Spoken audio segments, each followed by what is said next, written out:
Bonjour à tous, donc on se retrouve pour un exercice de combinatoire. C'est l'exercice 6 de l'envoi de cette année. Et j'essaierai de mettre la correction et l'énoncé de tout l'envoi en commentaire. L'exercice est le suivant. Vous considérez une grille n par n de carrés et vous pouvez colorier certaines de ces carrés, n'importe lequel, donc par exemple, colorier celui-ci. Mais vous pouvez aussi colorier toute la grille si vous voulez. Alors, et après on ajoute des pierres, et les pierres avec la règle suivante, vous pouvez en mettre une par ligne, et vous devez en mettre une par ligne, et exactement une par colonne. Donc par exemple, cette configuration-là fonctionne.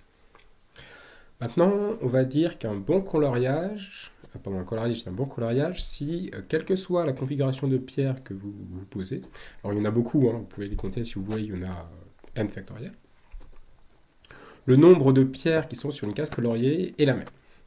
Donc vous pouvez vérifier ici que, par exemple, cet exemple-ci n'est pas un bon coloriage parce que vous pouvez trouver un autre placement de pierre tel qu'il y ait 0 pierre coloriée, alors qu'ici, il y en a une pierre sur une case coloriée. Et si vous avez colorié tout, il est évident que, quelles que soient les pierres où vous les placez, il y aura toujours une pierre sur une case coloriée. Voilà. Donc, question, combien y a-t-il de bons coloriages possibles? Voilà, je vous laisse mettre la vidéo sur pause pour y réfléchir.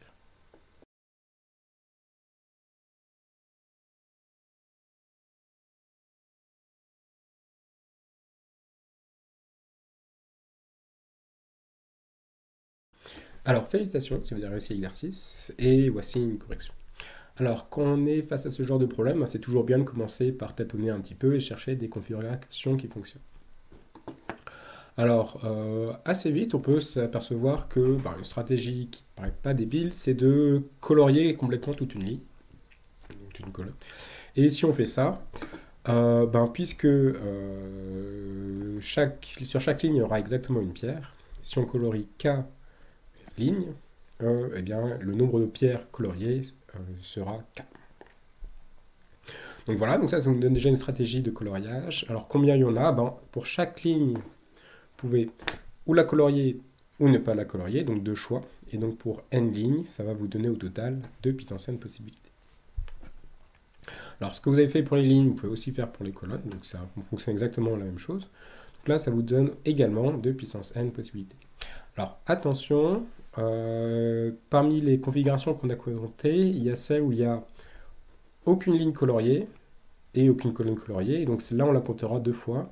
Et pareil, tout coloriage, celui-là, il va aussi compter deux fois si on compte les colonnes.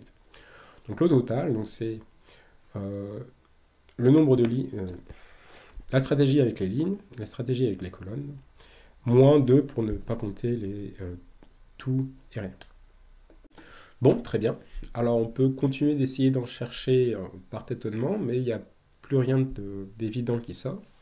Donc exercice bis, montrer que ces configurations sont les seules possibles. Alors, il y a un principe général dans les exercices, c'est faut plutôt que chercher des configurations compliquées, se concentrer sur les petites perturbations. Donc, imaginez que vous ayez un placement de pierre ici. Comment construire un autre placement de pierre sans trop différent, mais sans trop le modifier? Alors, ce qu'on peut faire, c'est en choisir deux pierres, oublier le reste, et garder les mêmes colonnes et les mêmes lignes, et juste échanger ces deux pierres. Alors, je vous laisse vous convaincre que quels que soient les autres placements de pierre, en fait, ça vous redonnera une configuration possible. Alors, on cherche un bon coloriage en utilisant cette astuce.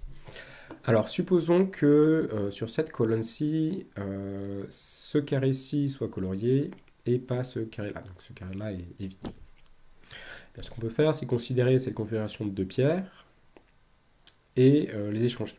Alors, si on fait ça, si on s'intéresse au coloriage ici, il faut que la configuration initiale et celle-ci ait le même nombre de pierres. Donc, je rappelle qu'on n'a pas bougé les autres pierres sur le carré, donc il n'y a pas de changement du nombre de pierres coloriées.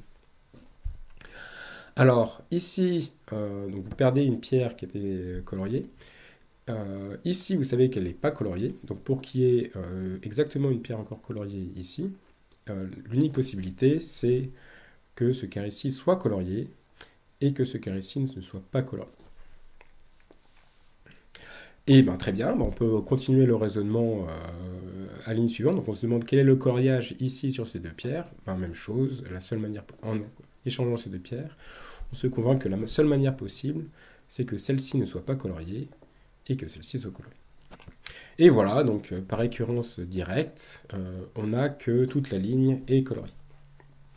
Et cette procédure qu'on a fait donc, pour ces deux lignes, eh bien, on peut les faire pour n'importe quelle autre paire de lignes. Donc maintenant, on regarde la première colonne, on regarde lesquelles sont coloriées ou pas coloriées.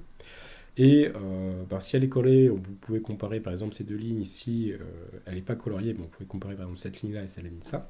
Faire la même procédure et en conclure que, eh bien, dans ce cas-ci, chaque fois que vous avez un carré colorié, toute la ligne est coloriée. Très bien, et évidemment, vous pouvez faire la même chose sur les colonnes. Donc là, ça nous permet de conclure, si on a sur une même colonne un coloriage et un non-coloriage, ça veut dire que en fait, on est dans la configuration avec que des lignes. Et si on a sur une même ligne un coloriage par un coloriage, si on est de configuration sur les colonnes. Et il reste encore le cas où on ne peut pas trouver sur une même ligne, sur une colonne, un carré colorié et non colorié. Ça, je vous laisse vous convaincre encore qu'il n'y a que la configuration ou tout blanc ou tout le coloré qui fonctionne. Et la conclusion, c'est que les configurations qu'on a trouvées, ce sont bien les seules, et qu'il n'y en a donc que 2 fois 2 puissance n moins 2. Voilà, donc j'espère que l'exercice vous a plu, et à très bientôt.